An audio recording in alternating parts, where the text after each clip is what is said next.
Hello friends, good morning to everyone. Today we are learning about SY BCom semester 3 and the subject is income tax. Today we are discussing about chapter number 2, that is Introduction to Income Tax Act 1961 and basic concept of income tax.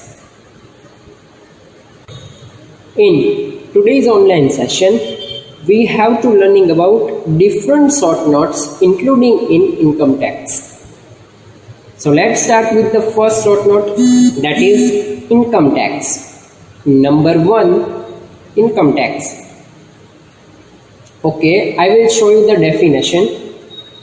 Tax collected by the central government for each financial year on the total taxable income of on SSC earned during the previous year is called income tax.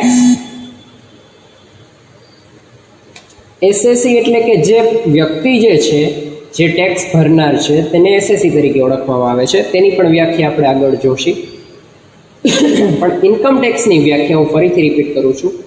Tax collected by the central government for each financial year, દરેક નાણાકીય વર્ષના અંતે સરકાર દ્વારા આવક ઉપર જે રકમ વસૂલવામાં આવે છે તેને આપણે ટેક્સના સ્વરૂપે ઓળખીએ છીએ. સો આ વ્યાખ્યા થઈ ઇન્કમ ટેક્સની. Now after that second term, that is income. What is income? તો અહીંયા આપણે ઇન્કમને 5 પાર્ટ છે જેની અંદર આપણે ડિવાઈડ કરી દઈએ છીએ. First, income from salary. Salary means પગાર. તમે નોકરી અથવા તો વ્યવસાય કરતા હોય તેના બદલામાં તમને જે રિવાર્ડના ફોર્મમાં આપવામાં આવે છે તેને તમે પગાર તરીકે ઓળખો છો. તો ફર્સ્ટ ઇન્કમ થઈ ઇન્કમ ફ્રોમ સેલેરી, તેને ઇન્કમ દ્વારા ઓળખવામાં આવે છે. Next, income from business or profession. તમે કોઈ પણ પ્રકારના ધંધા, રોજગાર કે વ્યવસાયની અંદર જોડાયેલા હોય, તમારો પોતાનો કોઈ પણ ધંધો હોય, તેમાંથી જે કોઈ પણ પ્રકારની આવક ઉત્પન્ન થાય છે તેને પણ શું કહેવાય છે? આપણી income. Next, number 3, income from house property. તો ઘણા લોકો શું કરે છે કે ભાઈ તેની પાસે જો વધારે રકમમાં પૈસા હોય તો તે લોકો એવું વિચારે છે કે આપણે આને પ્રોપર જગ્યાએ ઇન્વેસ્ટ કરીએ. તો સપોઝ તે કોઈ પણ જગ્યાએ હાઉસ પ્રોપર્ટીની અંદર ઇન્વેસ્ટમેન્ટ કરે છે અને તેને રેન્ટ ઉપર આપીને તેના દ્વારા કોઈ પણ પ્રકારની આવક ઉત્પન્ન થાય છે. અધરવાઇઝ બીજું ઓપ્શન આપણી પાસે તે છે કે એ પ્રોપર્ટી આપણે એમને એમ રિઝર્વ રાખીએ છીએ. ઇન ફ્યુચર આપણને પ્રોપર્ટીના ડબલ ભાવ પણ મળી શકે અથવા તો હોય તેનાથી વધારે ભાવ મળી શકે. તો જે વધારેનો આપણને ફાયદો થાય છે તેને આપણે આવક તરીકે ઓળખીએ છીએ. તો આવક થઈ income from house property. After that, income from capital gain. મૂડી નફામાંથી થતી આવક. હવે કશી મૂડી નફામાંથી કઈ રીતે આવક થાય? તો કે તમારી પાસે રહેલી મૂડી તમે કોઈ જગ્યાએ ઇન્વેસ્ટ કરો છો. ફોર એક્ઝામ્પલ, પ્લોટિંગની અંદર, આપણે આગળ જોયું તેમ કોઈ બી હાઉસ પ્રોપર્ટીની અંદર, કોઈ બી શોપ એક્સેટ્રા, આ પ્રકારની પ્રોપર્ટી છે જે કદાચ જેને આપણે મૂડીનું ઇન્વેસ્ટમેન્ટ કહીએ છીએ. તો મૂડીને પ્રોપરલી ઇન્વેસ્ટમેન્ટ કરીને એમાંથી જે કાંઈ પણ ગેઇન થાય છે, આપણને જે ફાયદો થાય છે, આપણે તેને ઓળખીએ છીએ કેપિટલ ગેઇન, મૂડી નફા દ્વારા. તો આપણે મૂડીને ઇન્વેસ્ટમેન્ટ કરીએ અને તેના દ્વારા આપણને જે આવક ઊભી થાય છે તેને આપણે ઓળખીએ છીએ income from capital gain. Yes. After that, next, income from other sources. અન્ય સ્ત્રોત દ્વારા આપણને કઈ રીતે આવક મળી શકે? તો આપણી પાસે ઘણા બધા ઓપ્શન અવેલેબલ છે. ફર્સ્ટ ઓપ્શન, આપણે શેરની અંદર રોકાણ કરીએ, આપણે ડિબેન્ચરની અંદર રોકાણ કરીએ તો ડિબેન્ચરમાં વ્યાજ સ્વરૂપે આપણને આવક ઉત્પન્ન થાય છે. શેરની અંદર ડિવિડન્ડના ફોર્મમાં આપણને આવક ઉત્પન્ન થાય છે. યસ, આના સિવાય પણ ઘણા અધર સોર્સિસ આપણી પાસે અવેલેબલ છે, લાઈક કોઈ પણ પ્રકારની એવી પ્રોપર્ટી જેની અંદર આપણને લાંબા સમયગાળા બાદ વધારે ફાયદો થતો હોય, જેમ કે બોન્ડ છે, કંપનીની અંદર હિસ્સેદારી છે. તો આ અનેક પ્રકારના આપણી પાસે બીજા પણ સ્ત્રોત અવેલેબલ છે. આપણે બેંકને પણ એક ઓપ્શન તરીકે રાખીએ છીએ કે બેંકની અંદર આપણા પૈસા વધારે સેફ છે, તેની અંદર વ્યાજના દર ઓછા હોય છે, પરંતુ તેની અંદર આપણા પૈસા સેફ છે, તેથી આપણે એને અધર સોર્સિસ તરીકે યુઝ કરી શકીએ છીએ. આફ્ટર દેટ હમણાં એક નવું રોકાણ જેને આપણે મ્યુચ્યુઅલ ફંડ તરીકે ઓળખીએ છીએ. તો વોટ ઇઝ મ્યુચ્યુઅલ ફંડ? તો કે એ પ્રકારની સિક્યોરિટીઝની અંદર જે આપણને ઇન્વેસ્ટમેન્ટ કરવામાં મદદરૂપ થાય છે, જેનો બેનિફિટ આપણને ખૂબ જ મોટા પ્રમાણમાં મળે છે.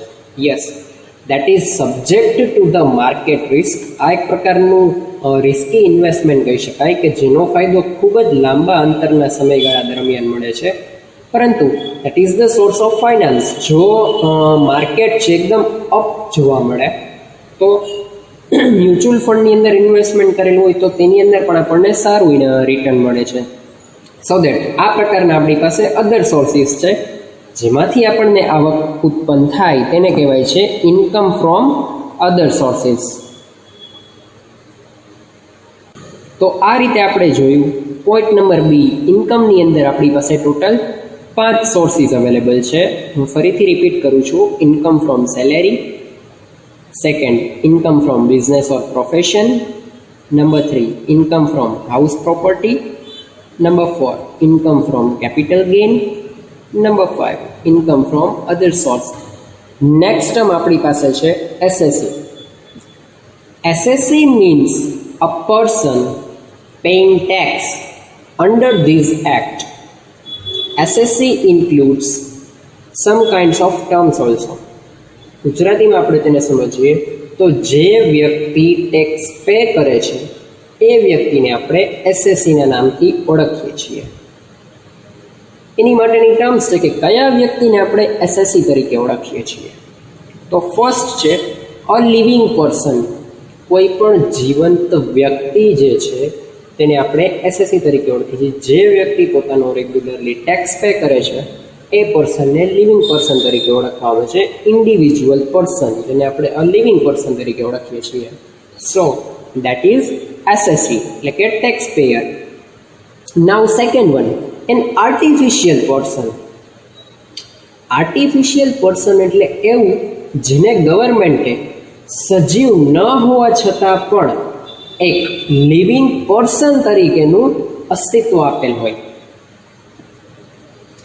આર્ટિફિશિયલ પર્સન મીન્સ જે વ્યક્તિ સજીવ નથી પણ આપણે જોવા જઈએ તો તે એક કાર્યરત છે, તે સજીવ વ્યક્તિ દ્વારા ચાલતું એક યુનિટ છે. ફોર એક્ઝામ્પલ, કોઈ પણ કંપની, પ્રાઇવેટ લિમિટેડ કંપની હોય, કોઈ બી ટ્રેડિંગ ફર્મ હોય, કોઈ બી લિમિટેડ લાગતી કોઈ બી કંપની, અથવા તો કોઈ પણ એવું ઇન્ડિપેન્ડન્ટ બિઝનેસ યુનિટ, તો એક આર્ટિફિશિયલ પર્સન છે.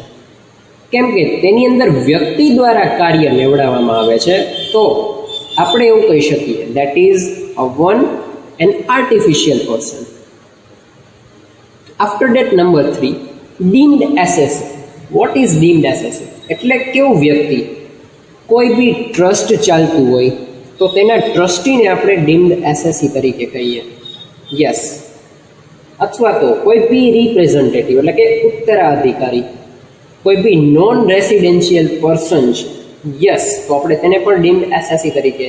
સપોઝ કોઈ બી એવી પ્રોપર્ટી છે અથવા તો કોઈ બી એવું ટ્રસ્ટ ચાલે છે કે જેની અંદર માણસો દ્વારા કાર્ય ચાલુ હોય અને તે વસ્તુ જે છે એક આર્ટિફિશિયલ પર્સનની જેમ કાર્ય કરતું હોય તો તેને ડીમ્ડ એસેસી તરીકે ઓળખવામાં આવે છે. Yes. And number 4, defaulted assessee. That is person not filing return as correct. કાયદાકીય રીતે જે ટેક્સ પે નથી કરતો પરંતુ તેને ટેક્સ પે કરવો ફરજિયાત છે, તો આ પ્રકારના વ્યક્તિને ડિફોલ્ટેડ એસએસસી કહેવાય છે, જે ટેક્સ ભરવાનું ટાળે છે. So that is 4 types of SSC.